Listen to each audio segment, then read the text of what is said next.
The hit stun on Android 18's jumping down heavy attack has been increased when you get the smash launcher effect on it. Before, you had 28 frames of advantage. This meant that if you tried to do a JS afterwards to rise up, you would not be able to combo on the opponent.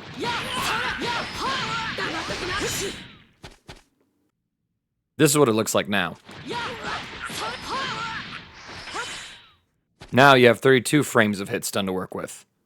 This means that if you're able to time this correctly, you can actually do J2H and cancel into a JS, and Android 18 will rise up and you're able to link a JL on the opponent, continuing a combo where before you had to use Android 17 to combo.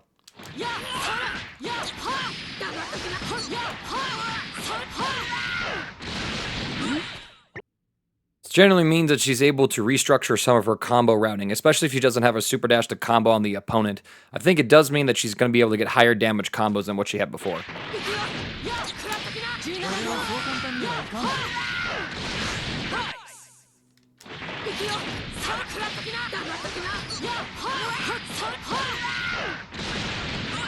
This is a very basic demonstration of that one. More proficient Android 18 players can come up with better examples.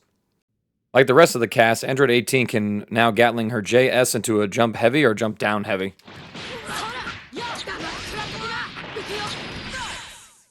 This will give her extra hits and combos and extra bar build in some other situations as well, increasing her overall damage.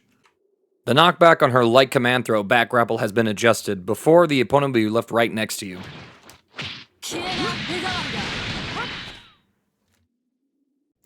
Now, upon a successful throw, the enemy is left a little further away.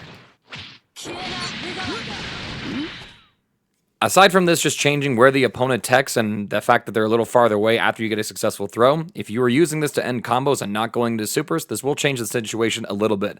However, I think the main reason for this change is the fact that since Android 18, like the rest of the cast, can cancel her special moves into other special moves during sparking, I think this was a quality of life change to actually allow her to get meaningful pickups off of this while she's in spark.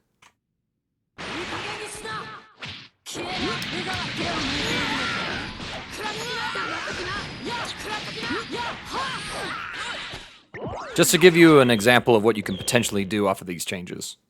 The previous combo I demonstrated showed one of the changes to Destruco Disk, where now the projectile is able to OTG an opponent while they're in sliding knockdown.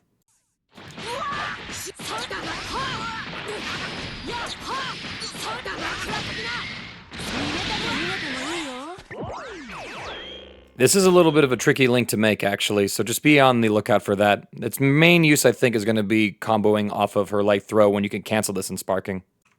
You also have greater control over how much Destructo Disk moves after you fire the projectile.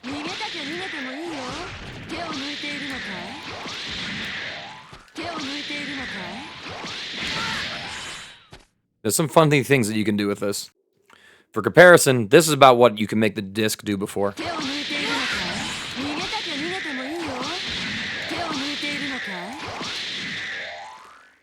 The greatest note of detail is just how much more you can make the projectile curve upwards in the new version. The heavy version of support attack has a couple of changes. Before, the startup was 30 frames. And additionally, if the opponent was in slide knockdown, it would not hit.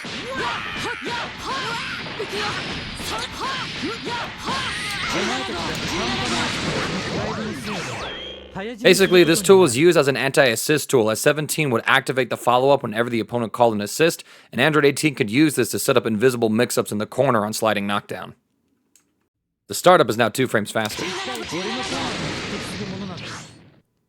Additionally,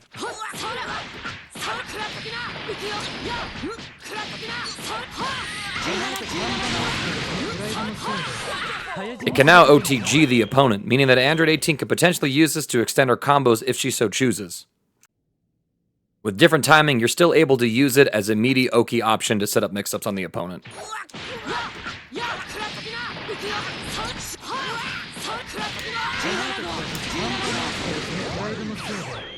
So I don't think you have to worry too much about losing potential mix-ups here. However, because of the timing difference with the faster startup as well as how much later you have to call it, there might be some differences that could lead it to being worse or better than it was before. Let us know in the comments if you play 18 and what this change affects with your mix-ups here.